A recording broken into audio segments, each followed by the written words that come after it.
Vamos iniciar a análise de uma nova questão sobre direito tributário em um concurso público. Vamos ver do que a banca exigiu, qual foi o concurso, qual é a alternativa correta. Acompanhe comigo, vamos lá.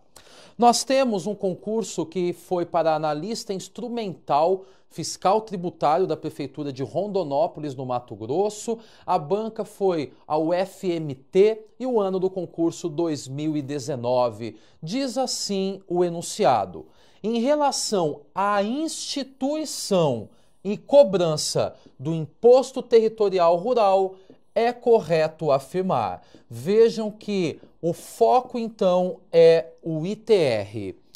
Bom, meus caros, nós temos um enunciado curto, mas um enunciado importante, porque ele fala sobre a instituição do tributo e ele fala sobre a cobrança do tributo. Qual tributo? O ITR. Para nós começarmos a entender o que a questão quer nos trazer, é bastante importante que você tenha a compreensão neste momento que competência tributária não é a mesma coisa que capacidade tributária ativa.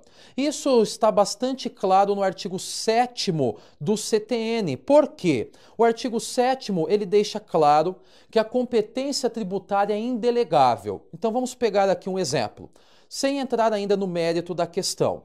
Quando nós vamos ao artigo 153 da Constituição Federal e nós encontramos os impostos de competência da União, nós sabemos que aquela competência do artigo 153 é indelegável. A União, por exemplo, não pode delegar a competência para a instituição de regras sobre o imposto de renda, por exemplo, aos municípios, porque a competência é indelegável.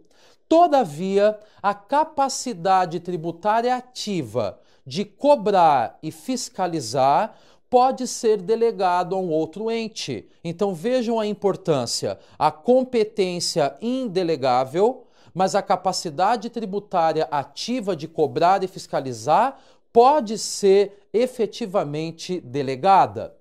Com esta visão, nós vamos começar a analisar as alternativas e nós vamos ter que direcionar os nossos estudos novamente lá na Constituição Federal posteriormente, que é lá que constam as regras sobre o ITR. Mas vamos ver as alternativas, acompanhe comigo. A alternativa de letra A diz que, em relação à instituição e cobrança do ITR, é correto afirmar, letra A, que ele se trata de um imposto de competência federal, mas poderá ser fiscalizado e cobrado pelo município que assim optar, na forma da lei, ao qual será revertido sob tal condição 50% do produto da arrecadação.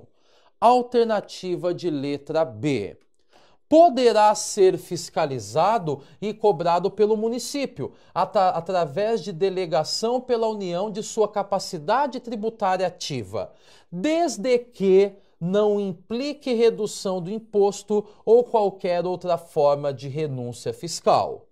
Alternativa C: é imposto instituído pela União, mas deverá, vejam, deverá ser fiscalizado e cobrado pelo município, para que este tenha acesso a uma parcela da arrecadação conforme disciplinado em lei. E por último, letra D, diz que poderá ser instituído e cobrado pelo município, mediante delegação pela União de sua competência tributária, ao qual caberá a totalidade do produto da arrecadação. Percebam que a questão ela é ampla, ela vem trazendo aspectos sobre o ITR e a banca vai trabalhando muito bem em alguns momentos a questão diferencial entre competência tributária e capacidade tributária ativa. Eu quero novamente deixar claro e lembrar que o artigo 7º do CTN afirma que a competência tributária é indelegável. O que pode ser delegado é a capacidade tributária ativa de cobrança e fiscalização. Desta maneira, nós vamos agora para o artigo 153 da Constituição Federal, porque o artigo 153 nos revela assim: que compete à União, então é competência da União, instituir impostos sobre, inciso 6, propriedade territorial rural. Então fica claro que é competência, lembre-se, indelegável da União instituir regras sobre ITR. Agora nós vamos caminhar para o parágrafo 4º, porque o parágrafo 4º do mesmo artigo diz assim, que o imposto previsto no inciso 6, que é o ITR, inciso de número 1 agora, será progressivo e terá suas alíquotas fixadas de forma a desestimular a manutenção de propriedades improdutivas. Ou seja, nós temos aqui no inciso 1, falando que o ITR vai ser progressivo e as alíquotas visam a, portanto, desestimular uma propriedade que seja improdutiva do ponto de vista agrário. Inciso 2. Diz que não incidirá sobre pequenas glebas rurais, definidas em lei, quando quem as explorar for o proprietário que não possua outro imóvel. Então aqui nós temos uma questão de uma imunidade dentro do artigo 153, dizendo que não incidirá ITR nos imóveis, nas pequenas glebas rurais, desde que o proprietário não tenha um outro imóvel. O que nos importa agora é o inciso 3, que ele diz assim: será fiscalizado e cobrado pelos municípios que assim optarem. Vejam, não é uma obrigatoriedade, é uma prerrogativa. O município, se ele quiser, se ele optar, ele poderá fiscalizar e cobrar o ITR, desde que não implique na redução do imposto ou qualquer outra forma de renúncia fiscal. Bom, feita essa análise, vamos para as alternativas. Acompanhe comigo. A alternativa de letra A diz que o ITR é o imposto de competência federal. Está correto. Que poderá ser fiscalizado e cobrado pelo município. Está correto. Que assim optar. Então é uma prerrogativa. Na forma da lei, ao qual será revertido sob tal condição 50% do produto da arrecadação. Meus caros, por que a alternativa de letra A está errada? Porque o mero fato de existir o pagamento do ITR, vamos imaginar assim para ficar mais fácil, o município X, detentor de propriedades rurais dentro do seu limite territorial. Quando essa propriedade ou esse proprietário rural pagar o ITR, já por força constitucional, 50% do ITR vai ser direcionado para o município. Ou seja, pouco importa se existir a fiscalização e cobrança por parte do município, 50% do ITR pago pelas propriedades alocadas no limite territorial do município já terão, portanto, convertido para esse ente municipal 50% do produto da arrecadação do ITR.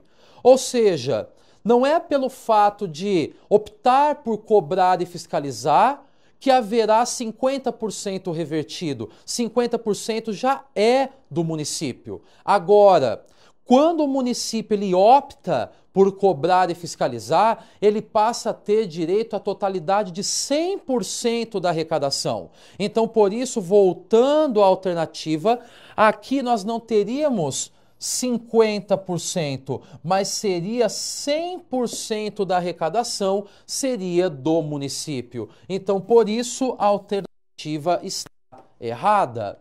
A alternativa de letra B, ela diz que poderá ser fiscalizado e cobrado pelo município, está correto, mediante uma delegação da capacidade tributária ativa. Está correto? É o que fala o artigo 7º do CTN, desde que não se implique na redução do imposto ou qualquer outra forma de renúncia fiscal.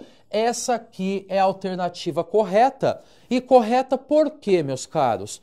Peguem novamente o artigo 153, parágrafo 4º, em seu inciso 3. O inciso 3 diz que o ITR será fiscalizado e cobrado pelos municípios que assim optarem, na forma da lei, desde que não implique redução do imposto ou qualquer outra forma de renúncia fiscal. Portanto, De acordo com o artigo 153, parágrafo 4º, inciso 3, a alternativa B é a alternativa correta. Mas voltemos para entendermos por que as outras duas estão erradas. A alternativa C diz que o ITR é um imposto instituído pela União. Está correto? Por quê? Porque a competência é da União, mas que deverá ser fiscalizado e cobrado pelo município, para que este tenha acesso a uma parcela da arrecadação conforme disciplinado em lei. Resposta errada, por quê? Porque lembrem-se que a cobrança e a fiscalização pelo município não é uma obrigatoriedade, mas é uma opção. Alternativa de letra D diz que o tributo, o ITR, poderá ser instituído e cobrado pelo município. Aqui está errado, porque lembrem-se que a competência para instituir o ITR é da União e a competência é indelegável. Desta maneira, meus caros, afirmo, a alternativa que deveria ter sido assinalada como correta pelo candidato neste concurso seria a alternativa de letra B, porque a alternativa de letra B ela está consonante com o que dispõe o artigo 153, parágrafo 4º, em seu inciso 3 da Constituição Federal.